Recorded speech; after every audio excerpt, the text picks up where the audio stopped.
Bienvenidos a Cruce de Palabras por Telesur. Soy Luis Hernández Navarro y hoy nos acompaña en el estudio el escritor y periodista Fabricio Mejía.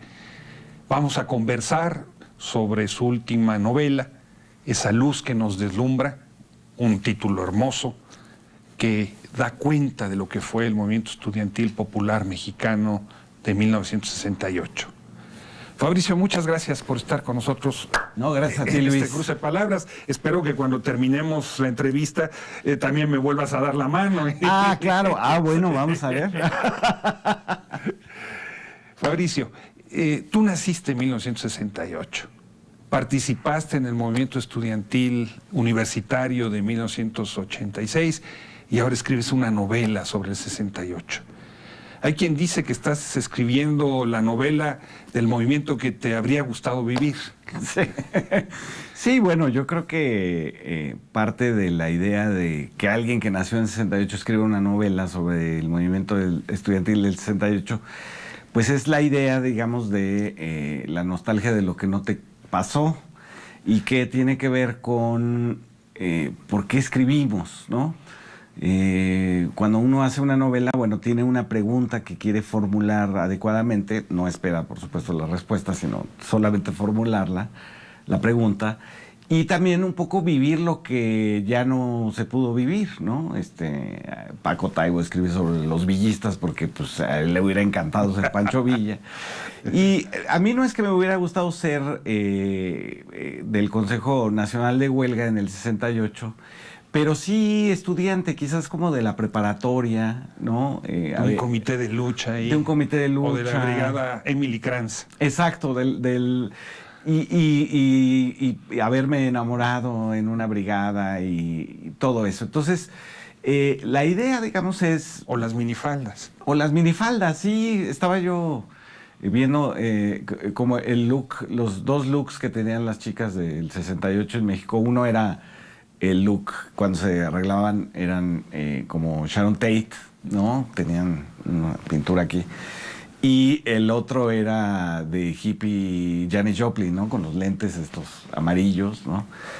No, me hubiera encantado eso. Pero también la idea es que es un movimiento, el mexicano, muy documentado, ¿no?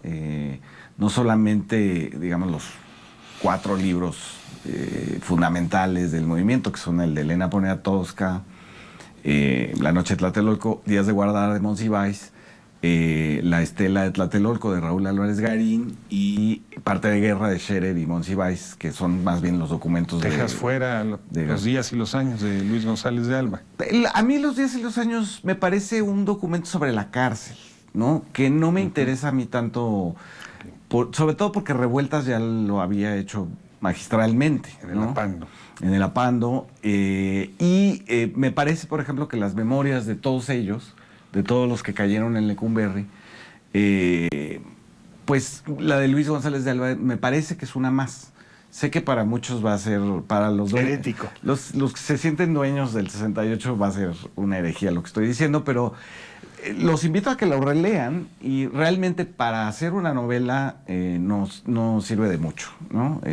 Los días y los años. Por eso no la meto en las novelas en los escritos fundamentales, ¿no? Se han producido, como tú dices, ensayos, crónicas y novelas, ¿no? La primera de ellas, esa novela nefasta, la que haces tú también referencia, El Móndrigo, para desprestigiar el movimiento, pero después hay toda una serie de novelas que... Una de Avilés Favila. El Gran Solitario del Palacio, García Ponce, Rafael Solana, que entra a defender al gobierno mexicano.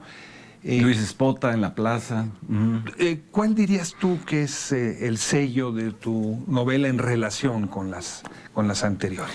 Sí, bueno, está ya distanciada por mi edad, digamos, está distanciada de la polémica, digamos, de qué fue lo que sucedió en el 68 y sobre todo el 2 de octubre, ¿no? Estaba la verdad histórica, ahora se llama, que sigue manteniendo Juan Velázquez, el abogado de Luis Echeverría, que fue un fuego cruzado entre estudiantes y el ejército, pero eso ya nadie lo cree.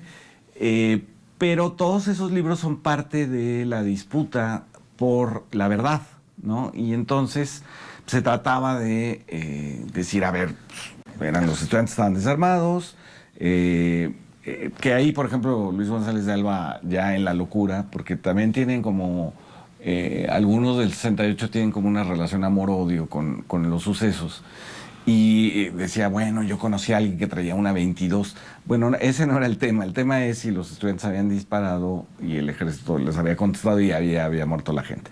No, la verdad es que estaba el ejército con órdenes de contestar un fuego y estaba el Batallón Olimpia, que era parte del Estado Mayor Presidencial, que sirvió de francotirador contra los estudiantes desarmados.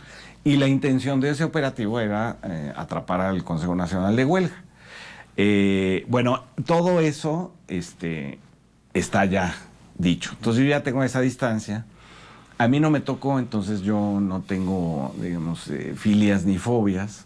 Y por lo tanto, se me ocurrió escribir una novela que no tuviera la tentación de rellenar al 68 de nuestras angustias actuales, ¿no?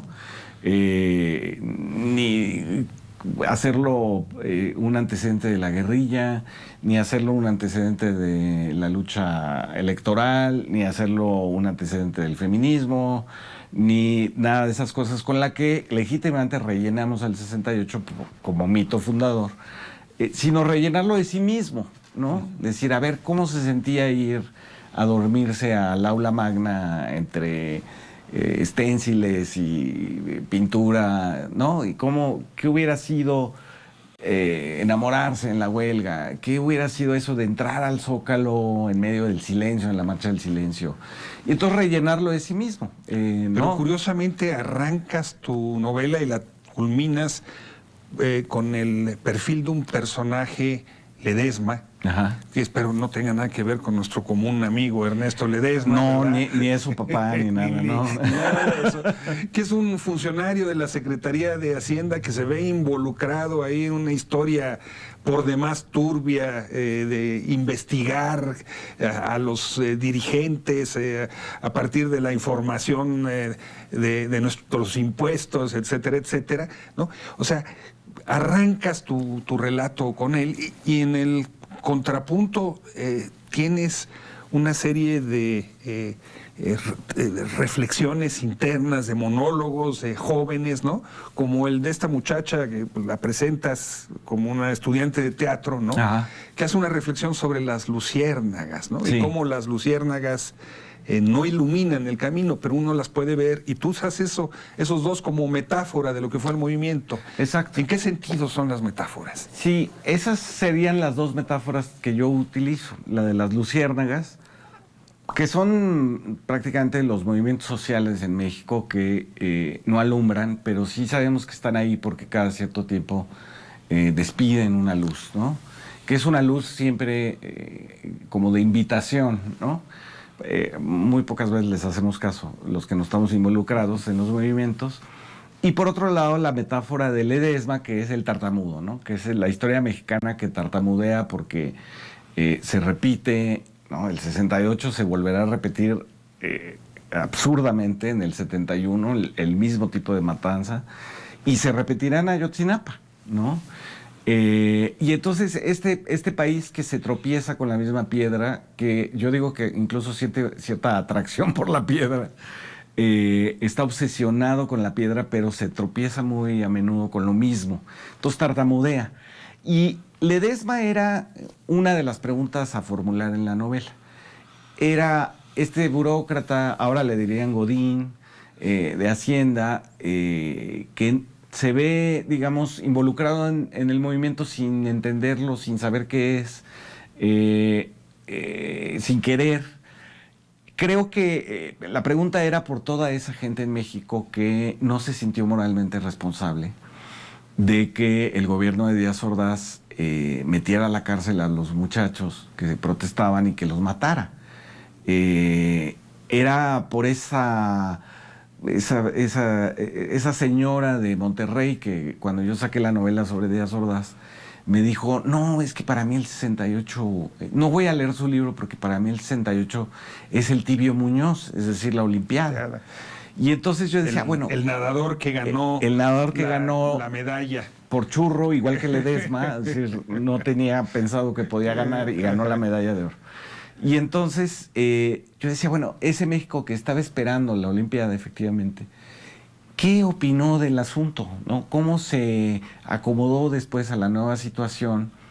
Porque después del 68 efectivamente viene una nueva situación que es horrible, tú lo sabes mejor que yo, que es de una represión brutal y de una intención de cooptar a ese movimiento, o lo que quedó del movimiento, y de impedir que se vayan a los sindicatos, que se vayan al campo, ¿no? Y entonces era una pregunta sobre eso. Y las luciérnagas y la estudiante de teatro, pues es mi otra pregunta, ¿no? ¿Qué pasó con todo ese optimismo? Que además cada vez que yo escribía algo optimista en la novela, yo decía, esto es muy trágico en sí mismo porque el lector ya sabe qué pasó, ya sabe que el desenlace fue una derrota política, ¿no? Esta metáfora que usas de la luciérnaga, déjame hacer un contrapunto con algo que decía un viejo dirigente cafetalero, un mazateco de la sierra en Oaxaca, maestro bilingüe, que cuando se quería referir a las personas que él estimaba y que eran claves, él decía, es que ustedes son como luciérnagas, tienen luz propia. Entonces, a lo mejor esas personas no iluminaban, pero sí tenían esa luz que les venía del interior. ¿Lo mismo sucede con esos movimientos? Sí, bueno, yo creo que si juntas a todas las luciérnagas, se alumbran, ¿no? No sé, nunca las he visto como juntas, siempre las vemos separadas, porque además la hembra es la que emite la luz para atraer al macho. Pero hay otra frase, no sé si es de Oscar Wilde o no sé de quién es, pero es una frase que dice que las luciérnagas son extremadamente atractivas en la noche, pero a la luz del día solo son gusanos, ¿no? No sé cuál de todas esas metáforas se puede utilizar, o todas juntas, ¿no? Porque también parte de la idea, digamos, de los movimientos que no alumbran, pero sí iluminan, digamos, es, o que no deslumbran, como el 68 sí deslumbraba por la potencia. Parte de esa idea es que la oscuridad en sí misma, digamos, ¿no? No existe si no existe el contrapunto, la luz. El contraste. ¿Te parece si vamos a una pequeña pausa? Vamos a una pausa. A ustedes, amigos, amigas, los invitamos a que continúen con nosotros. Volvemos en muy breves instantes.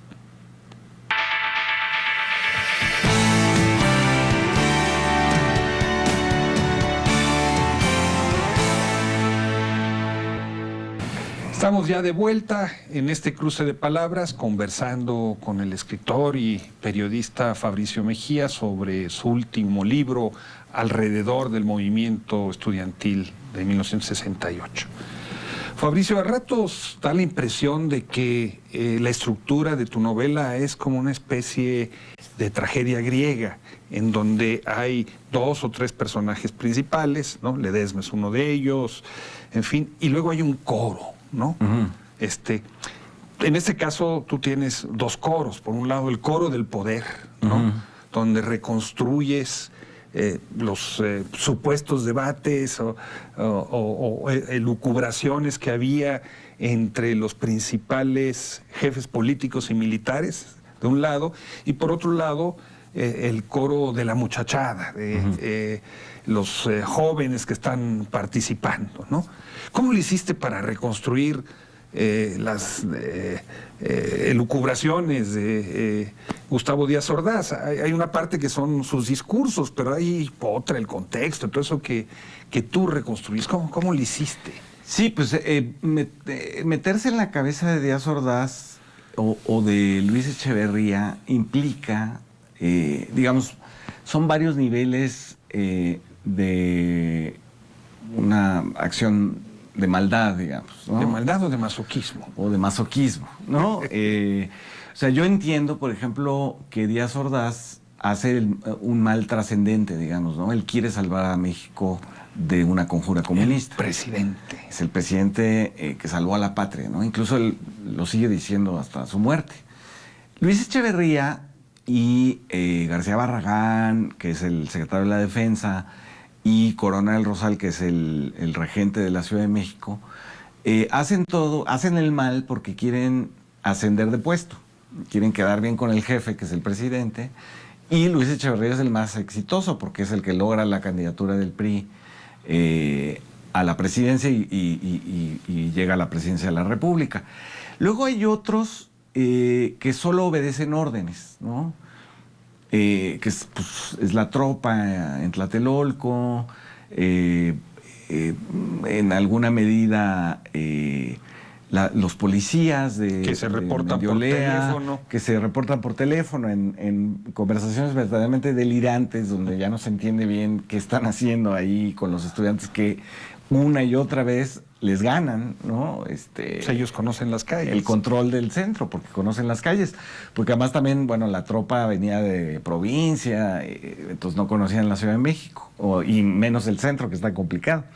Pero hay otro tipo de maldad que me costó mucho trabajo entender, y no sé si lo logré reflejar en la novela, que es la maldad gratuita, digamos. Por ejemplo, la del soldado que le destruye la cara a una decán famosa, ¿no? Regina Teuscher, cuando ya tiene 6 balazos en la espalda, está muerta, al cadáver todavía le pega en la cara, ¿no? ¿Qué es eso? Yo decía, bueno, porque lo hace porque puede, pero también porque quiere violentar la belleza o quiere... Ahí no entendí, digamos, en qué nivel la maldad podría funcionar. Pero digamos que en los demás casos, en los casos de los poderosos, se explica perfectamente qué están haciendo, ¿no? Están salvando a la patria o se están salvando a sí mismos, ¿no? Y aparecen también en tu novela intelectuales reconocidos que se acercaron al movimiento, ¿no? José Revueltas, por supuesto, el gran filósofo y novelista, ¿no? Roberto Escudero, que es como su escudero de Revueltas. Es su escudero, sí. Sacas ahí al sabio Monsiváis, ¿no? Ahí está al que Monsiváis. tú trataste tanto, ¿no? Y otra vez, fabulas, imaginas lo que sucedió entre ellos y en esas reuniones, asambleas o en esos lugares donde dormían en la universidad de repente.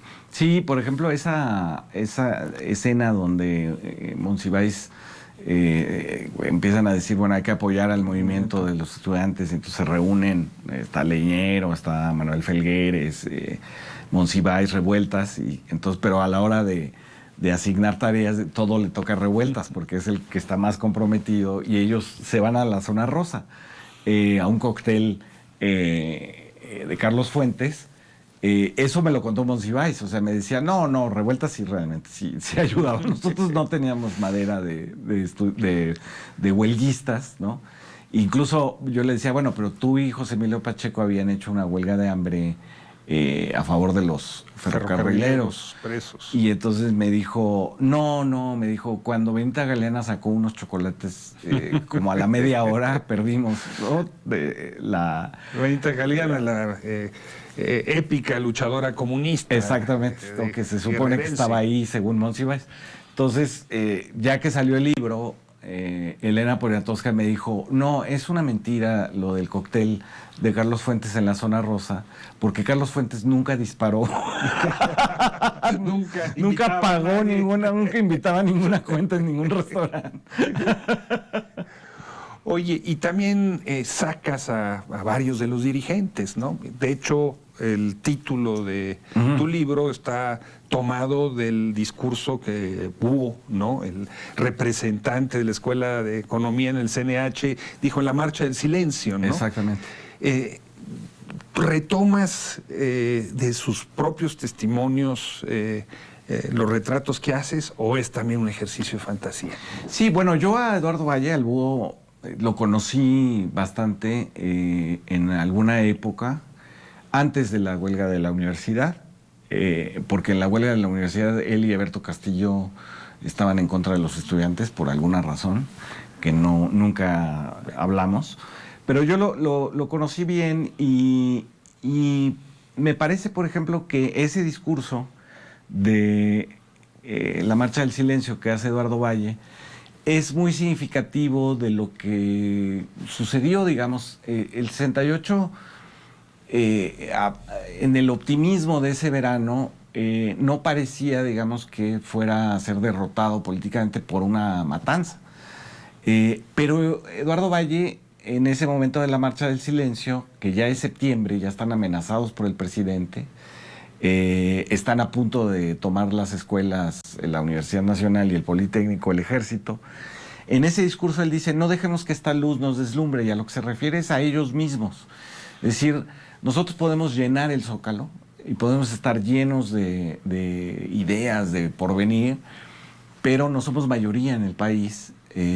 Y me pareció que era interesante la postura de Eduardo Valle en ese momento, siendo tan joven, que además venía de Sinaloa,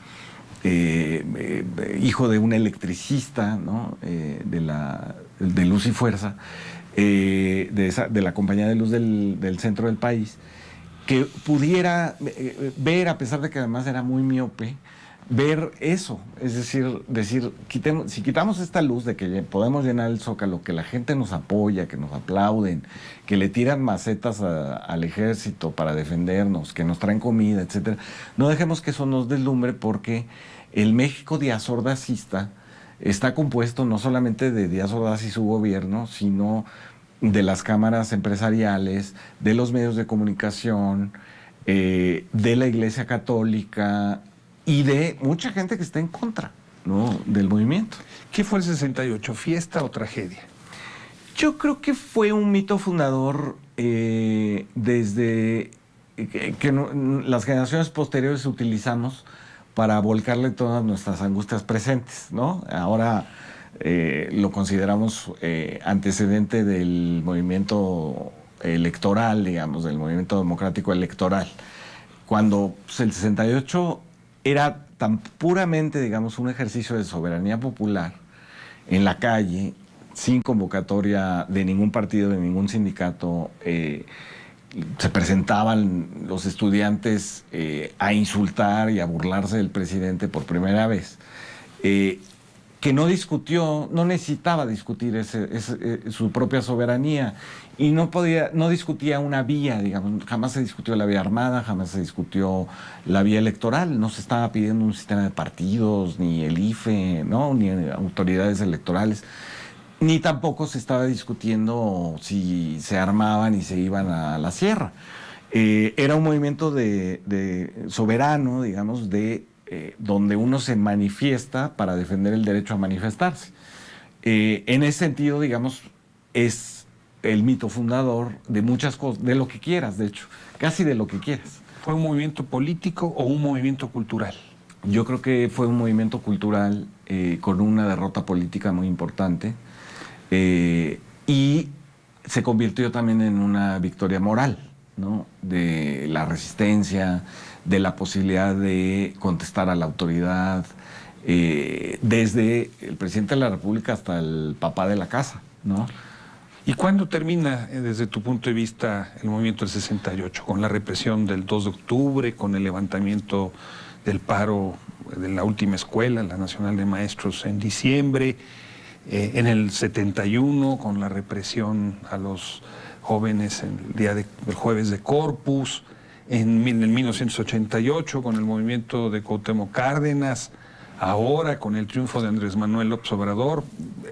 En el tiempo largo, ¿cuándo termina pues el 68? Yo quería terminar la novela en el 71, porque era la exhibición, digamos, más clara de que el Estado mexicano tenía esta táctica de reprimir... El tartamudeo. El tartamudeo, ¿no?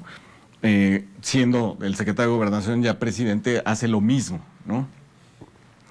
Pero la terminé muchísimo tiempo después, como en 2006, termina la novela, porque yo creo que el 68, igual que Rancière, que el 68 no ha terminado, ni es algo que pueda terminar, porque en muchos sentidos se excede a sí mismo, digamos, ¿no? Esta idea de las dos libertades, ¿no? La libertad de luchar contra una tiranía, que era la del partido único en México, pero también la libertad creativa, la libertad de déjenme en paz para hacer las cosas con mis propios recursos, con mis propios medios, que ahora le llamamos autonomía. Esas dos libertades se exceden con mucho todo lo que podamos hacer en la vida real. ¿Es una luz que nos deslumbra? Yo creo que es una luz que nos alumbra. Fabricio. Ahora sí. Ahora sí. Gracias, Muchas Luis. gracias. Y ustedes, amigos, amigas, muchas gracias por su amable compañía el día de hoy. Y ya saben, los esperamos la próxima semana aquí por Telesur. No deje de leer la novela. Eso.